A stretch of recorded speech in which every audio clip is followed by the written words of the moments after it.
Alhamdulillah, puji syukur kehadirat Allah Subhanahu wa taala.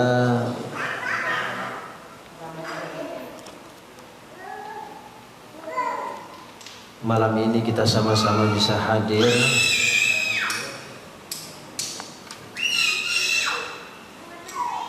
untuk mengikuti agenda rutin, yaitu kajian. Mudah-mudahan setiap langkah kaki kita senantiasa dinilai kebaikan oleh Allah Subhanahu wa taala, dan mudah-mudahan semua kebaikan yang senantiasa kita lakukan diterima dan diberikan balasan oleh Allah dengan balasan yang terbaik dunia dan akhirat kelak. Berjamaah yang Allah muliakan, melanjutkan kembali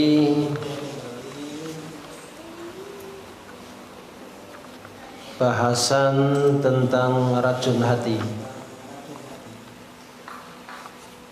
Kalau sebelumnya sudah disampaikan, di antara racun hati adalah banyak bicara, terus kemudian banyak memandang, dan kemudian juga banyak makan. Nah, malam ini kita akan bahas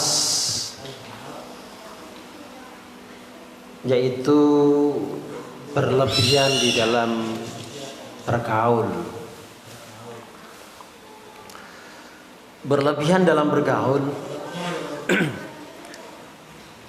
merupakan penyakit kronis yang berbahaya. Hal ini bisa menghilangkan nikmat,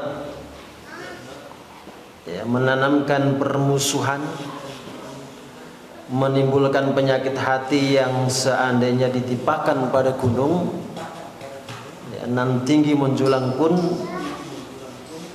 akan lenyaplah gunung itu. Selain itu juga banyak menimbulkan kerugian dunia dan akhirat. Para jemaah yang Allah muliakan,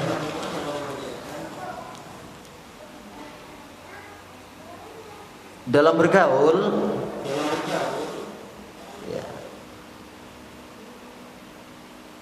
setidaknya ada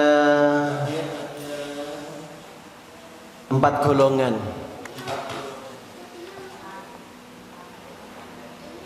Jika dicampur adukan, pasti keburukan akan menerpa.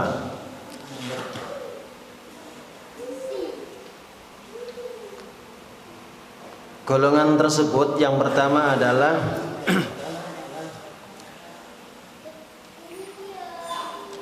golongan yang bergaul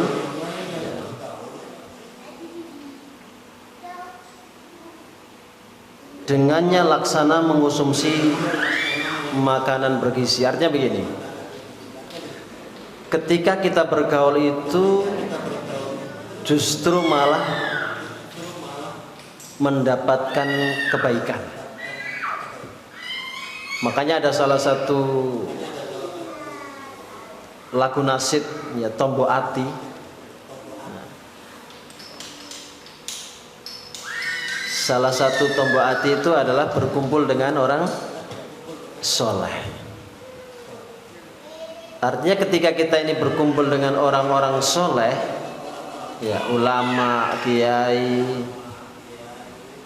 itu justru kita seperti mendapatkan makanan yang bergizi.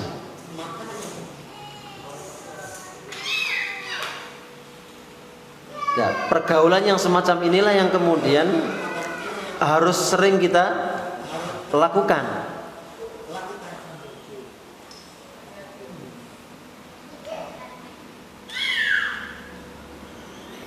Karena apa? Karena berkumpul dengan ulama, berkumpul dengan orang-orang soleh itu, kita akan senantiasa apa? Mendapatkan kebaikan-kebaikan.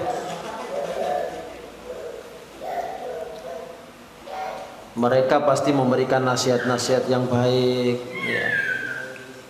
Baik nasihatnya itu dari Al-Quran, dari sunnah-sunnah Rasul. Ya.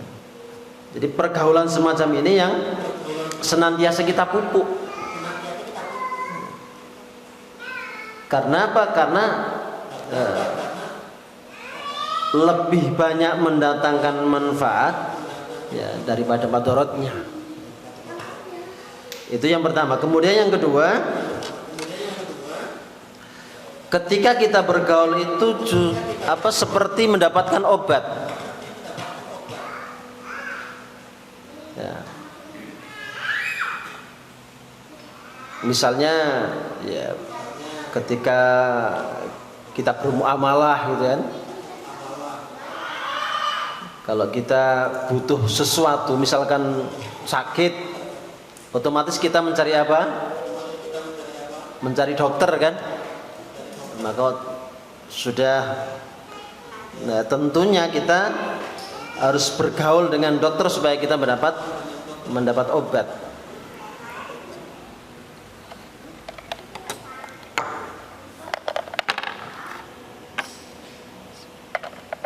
Kemudian yang ketiga, golongan yang ketika kita bergaul itu kita mendapatkan penyakit. Ya, mendapatkan penyakit. Contoh, kita ini bergaul dengan orang-orang yang pesimis. Ya, ketika kita ketemu dengan orang-orang yang pesimis itu apa kira-kira yang terjadi? Ngeluh, itu kan? Yang disampaikan itu, ya, isinya itu sambat. Nah, bergaul dengan model orang-orang seperti ini tidak mendatangkan manfaat. Ya. Justru kita ini akan malah apa? Terjangkiti penyakitnya. Bergaul dengan orang-orang yang malas, ya, orang-orang yang sepertinya tidak punya optimisme itu. Terus bergaul dengan orang-orang yang senang gibah. Jadi setiap ketemu itu, apa yang dibicarakan, apa yang disampaikan, ngerasani orang. Nah, ini tidak ada manfaatnya. Justru kita malah mendapatkan penyakit. Ya, ini yang harus dihindari. Ya, agar apa? Agar kita tidak tertular, ya, penyakitnya. Kemudian yang keempat, ketika kita bergaul, ya, golongan, ya, ketika kita bergaul itu mendapatkan racun. Ya, ketika kita bergaul dengan, ya, ahli bid'ah, ya, orang-orang yang tersesat, ya, ini membahayakan. Ya, ini membahayakan. Jadi bergaul dengan orang-orang yang tersesat itu, ya, tentunya yang disampaikan bukan kebaikan-kebaikan.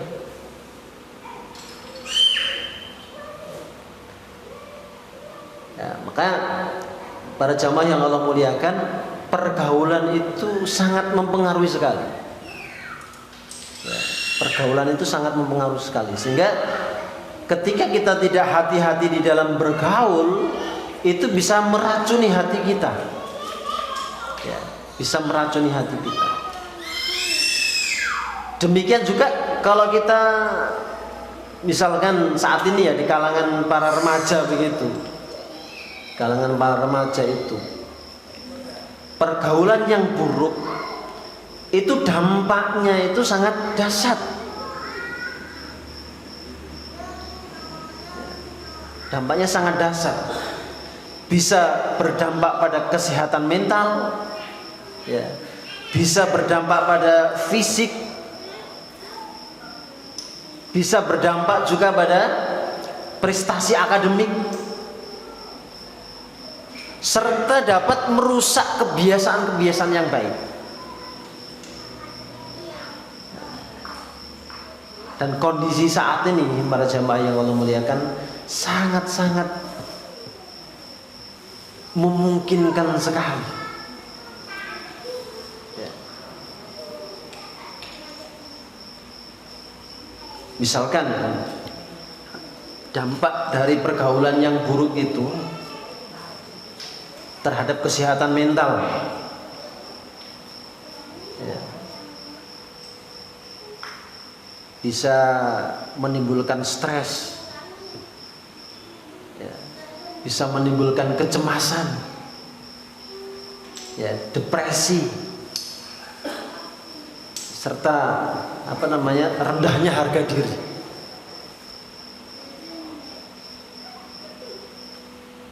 Dampak dari kesehatan fisik juga begitu, ya. Jadi meningkatkan resiko terinfeksinya penyakit menular.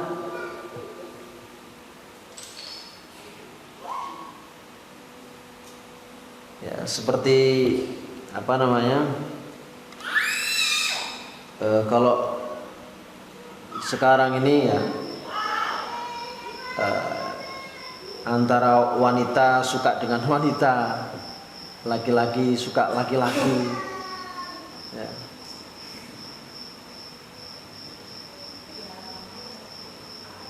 Sekarang ini luar biasa, ya. Karena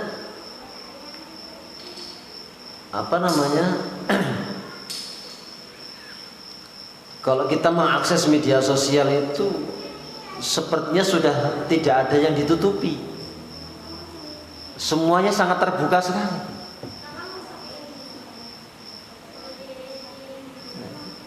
Jadi laki-laki suka laki-laki kemudian melakukan hal-hal yang dilarang.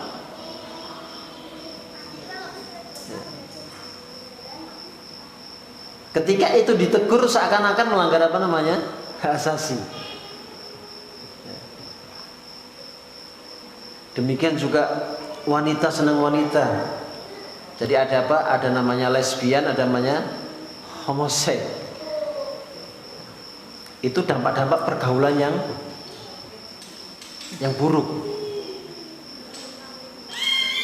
Ya, bahkan kasus-kasus sodomi, ya, itu luar biasa marak.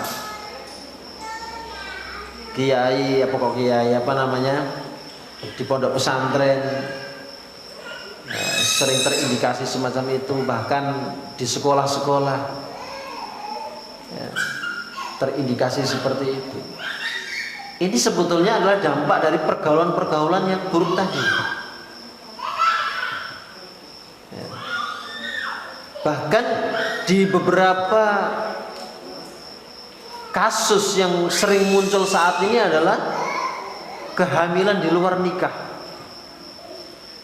Banyak anak-anak yang keluar sekolah kemudian minta dispensasi untuk nikah dini. Karena apa? Karena hamil di luar nikah, pergaulan yang bebas,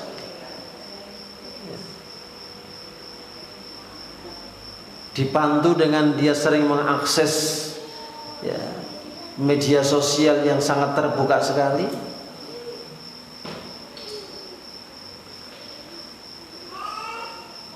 Akhirnya apa yang terjadi?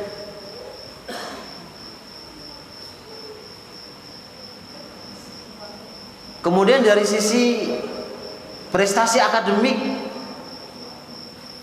ya. Jadi pergaulan yang buruk itu mengalihkan perhatian, ya, mengalihkan perhatian dari studi dan aktivitas positif. Makanya ada pertengkaran remaja. Kemudian juga dalam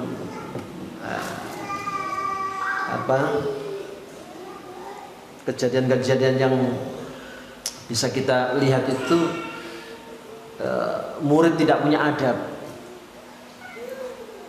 Ketika diingatkan gurunya, itu bajumu tolong dimasukkan, dia tidak langsung mentaati gurunya, justru malah menantang gurunya, ya.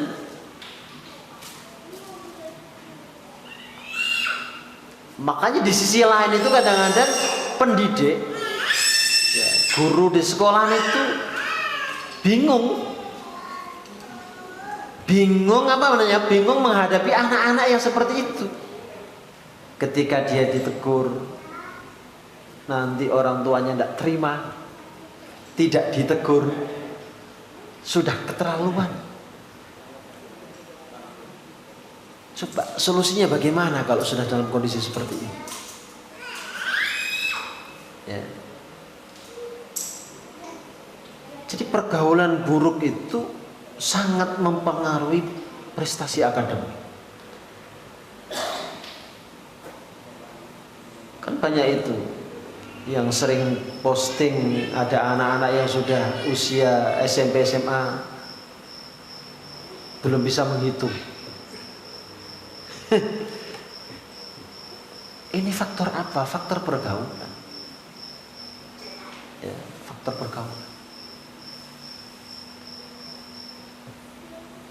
Kemudian dari sisi hubungan sosial juga begitu. Jadi pergaulan buruk itu membuat ya seseorang terjebak dalam lingkaran negatif. Ya, dalam lingkaran negatif.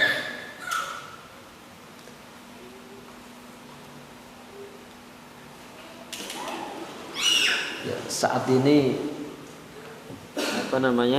kasus narkoba itu kan sangat gencar sekali. Bahkan sudah masuk ke desa-desa. Bahkan beberapa kasus itu narkoba itu sudah dimasukkan di jajan-jajanan yang bisa diakses dan dibeli oleh anak-anak di sekolah. Mungkin awalnya tidak terasa, tapi lama kelamaan itu akan menjadi sesuatu yang nagih. Bahkan kalau tidak mengkonsumsi itu, ada sesuatu yang hilang di dalam tubuhnya.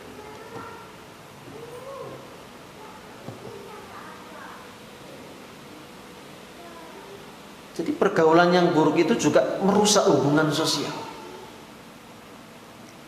Ya, merusak hubungan sosial. Ini yang harus kita perhatikan. Jadi bukan sekedar hati kita ini yang terracuni, tapi ternyata dampak-dampak yang lain ini sangat banyak. Kemudian dari sisi kebiasaan, ya, jadi pergaulan yang buruk itu merusak apa? Merusak kebiasaan yang baik. Awalnya anak disiplin menjadi tidak disiplin. Awalnya anak itu tertib untuk melakukan ibadah, tidak tertib melakukan ibadah. Awalnya anak itu tertib makan menjadi tidak tertib makan. Jadi seperti itu. Maka para jamaah, ya, mari kita terus berusaha, ya, bagaimana tetap menjaga pergaulan kita.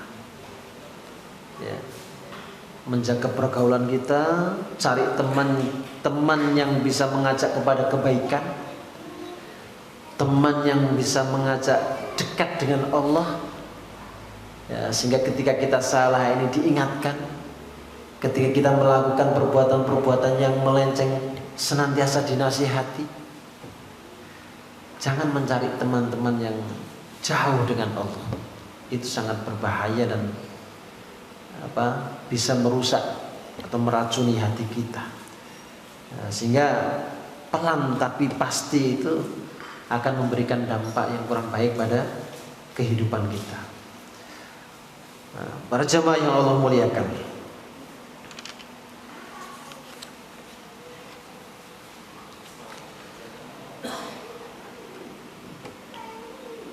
jadi ini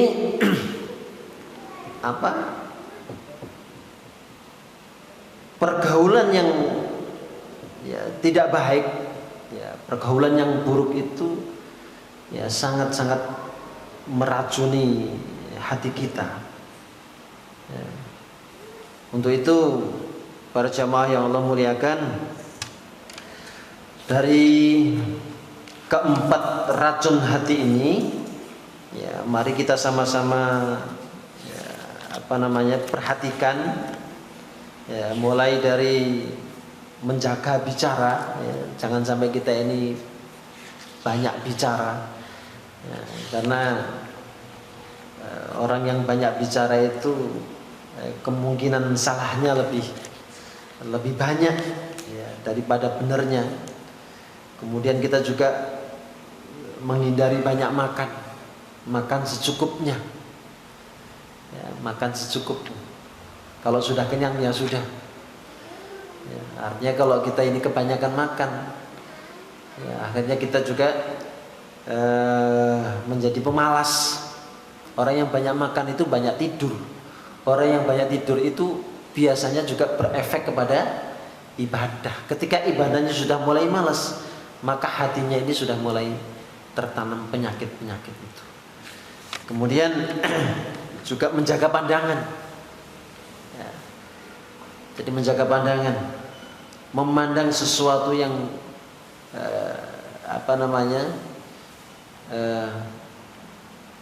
tidak dilarang oleh Allah dan Rasulnya. Ya, jangan sampai kita memandang pandangan yang dilarang oleh Allah SWT dan Rasulnya. Kemudian yang keempat, kita menjaga pergaulan, ya. Jadi kita ini tidak dilarang bergaul. Silaturahim itu adalah perintah, ya. Tapi bagaimana pergaulan kita ini, ya. Kalau kita mencari teman itu, bagaimana teman yang bisa mengantarkan kita dekat dengan Allah. Ya. Jangan sampai kita mencari teman yang justru mengajak kepada kemaksiatan, ya, kedurhakaan. Para jemaah yang Allah muliakan, kemudian bagaimana, ya, setelah kita memahami empat racun hati ini,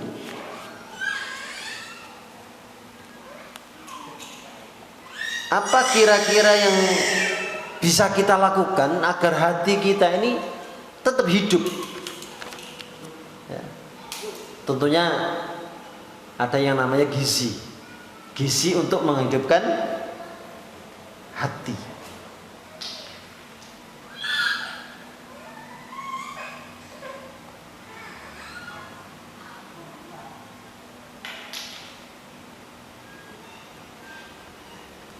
Jadi hati kita ini ibaratnya tubuh itu butuh makan, hati kita ini juga butuh asupan, ya, butuh asupan agar tetap hidup. Jadi kehidupan hati harus lebih diperhatikan.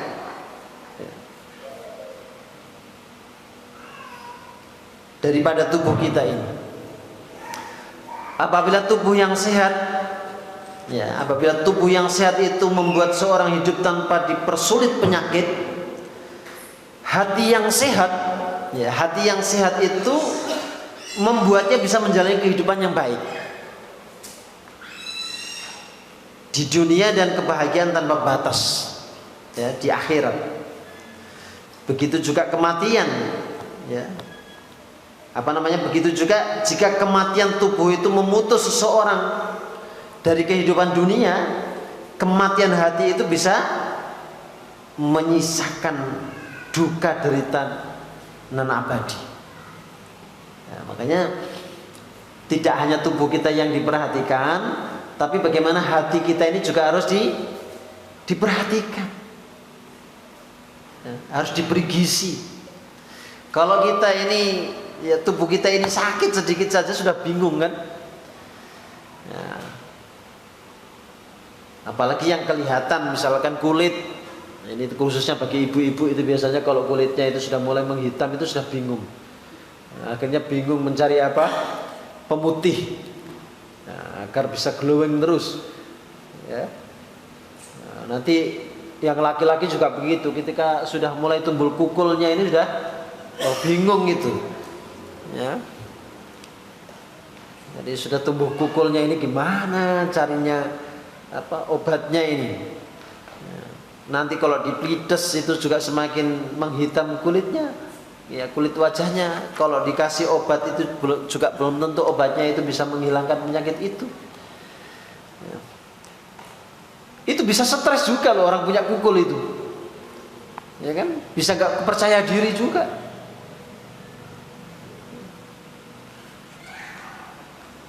Saya ingat sekali waktu masih sekolah itu di Alia itu. Ya, ketika saya pegang-pegang karena wajah saya ada kukulnya itu sampai guru saya itu bilang begini. Ya, kalau wajah itu ada kukulnya itu ibarat langit ada bintangnya itu. Saya sampai digitukan itu. Makanya kalau wajah nggak ada kukulnya ibarat langit tanpa bintang. Ya, sampai seperti itu.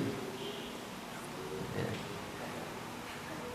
Kita sakit apa misalkan? Ya. Gatel. Wah, itu sudah bingung.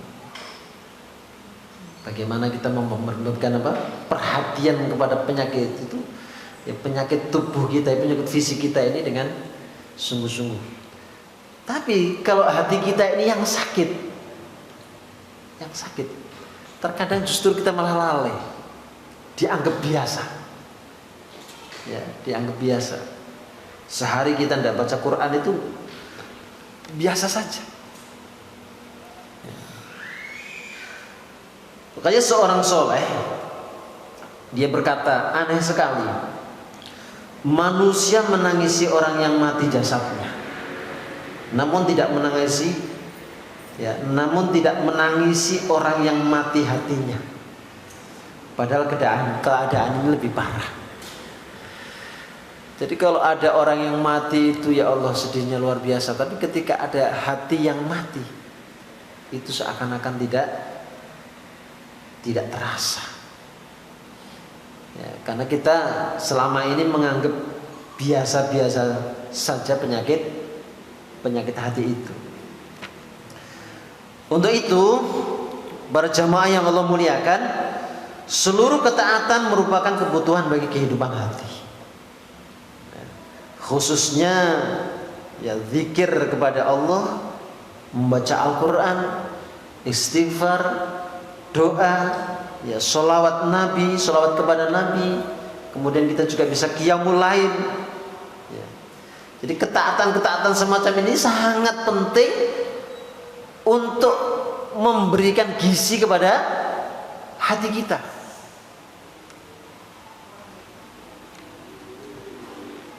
Kalau sehari nggak baca Quran kita rasanya gimana?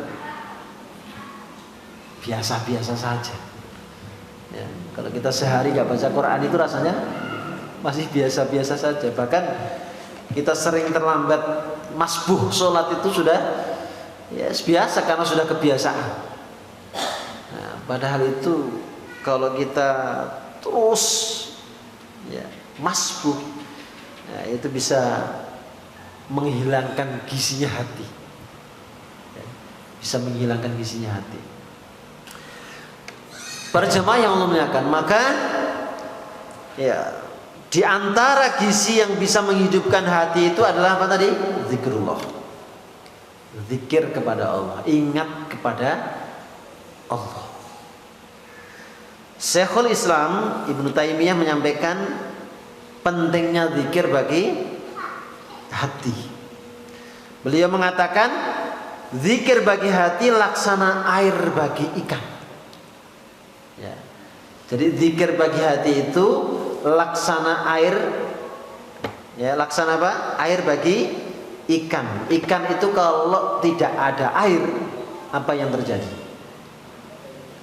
Mati. Ya, ikan itu kalau tidak ada air mati. Nah, hati kalau tidak pernah kita gunakan untuk berzikir, maka hati kita ini juga akan kering dan kemudian mati. Ya, hati kita ini kering. Di dalam kitab Al-Wabilus Shaib, ya, Ibnu Qayyim menyebut ada sekitar 80 manfaat zikir.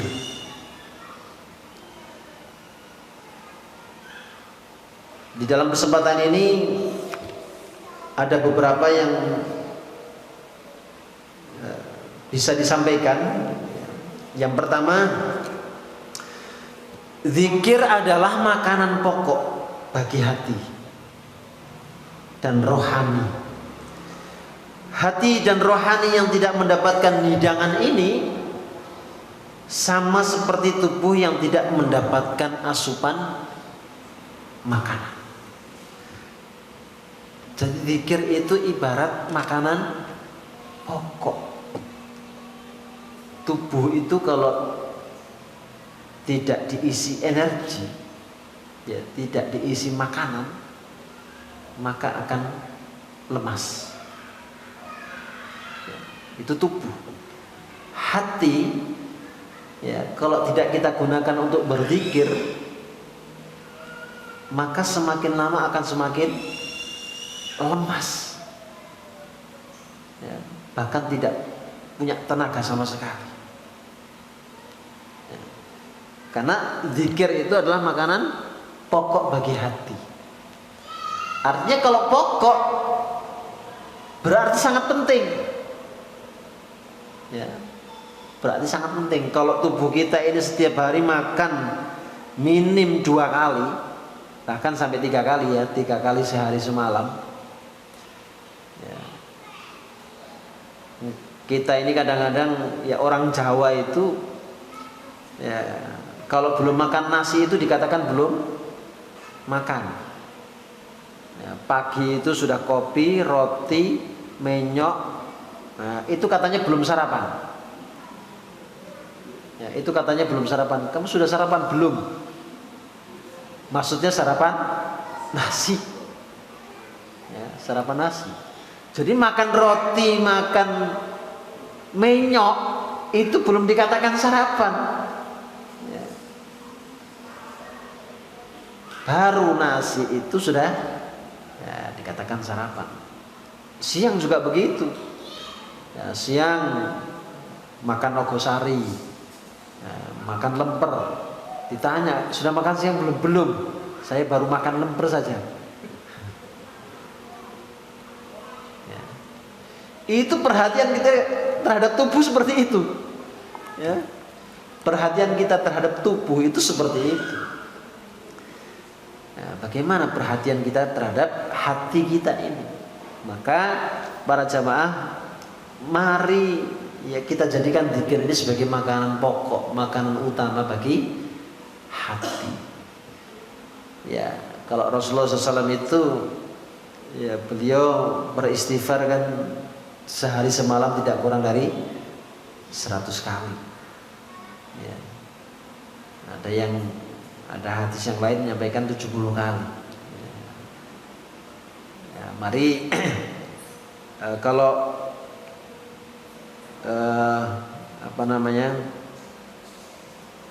Rasulullah itu mengajarkan ada zikir pagi, zikir petang, dan zikir malam. Ada wirid pagi, wirid, ya, petang, dan wirid malam itu. Ya, kalau kita tidak bisa membaca seluruhnya, ya, minimal ada zikir-zikir tertentu yang bisa kita dawamkan di dalam. Ya, kalau kita bisa malam bangun sholat malam, ya, di sepertiga malam, bisa mulai setengah 3, jam 3, atau paling mepet setengah 4, ya, kita sholat sebentar, kemudian kita juga berzikir, ya, minimal menyebut asma-asma Allah, ya, minimal menyebut nama asma-asma, sehingga hati kita ini senantiasa diberi makan, ya, diberi makan, diberi siraman.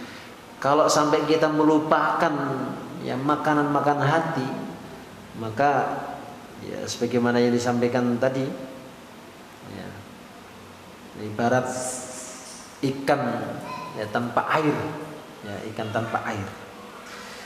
Kemudian yang kedua, zikir dapat mengusir, ya, mengekang dan mengalahkan setan. Orang yang cemas, ya, orang yang cemas, ya, kecemasan itu datangnya dari setan. Orang yang ragu, ya, ragu itu datangnya dari setan. Maka untuk menghilangkan keraguan, kecemasan, itu harus senantiasa berzikir kepada Allah SWT. Agar apa? Agar setan-setan yang senantiasa menggoda kita itu dia terusir. Minimal kalau tidak terusir itu dia tidak berani mendekat. Ya, tidak berani mendekat.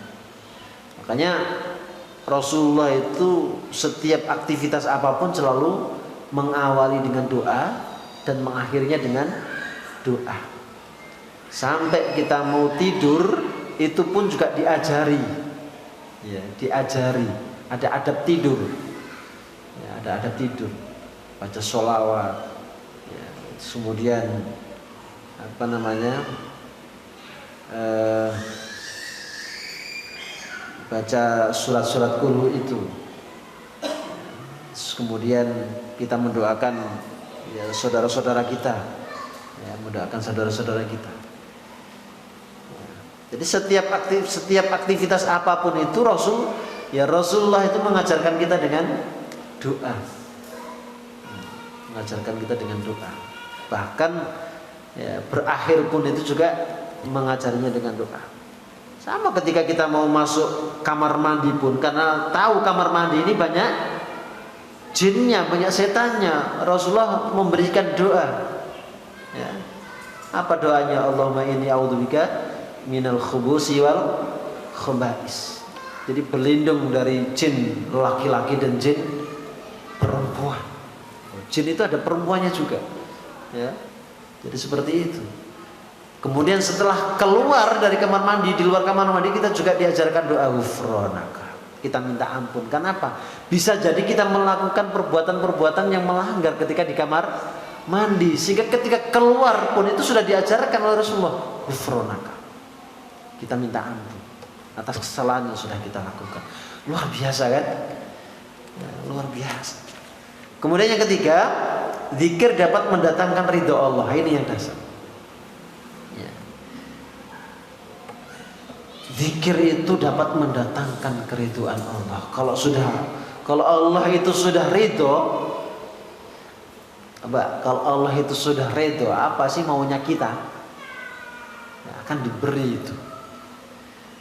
Ya, makanya terus kita ini berlatih meriadohkan diri, ya, untuk senantiasa berzikir,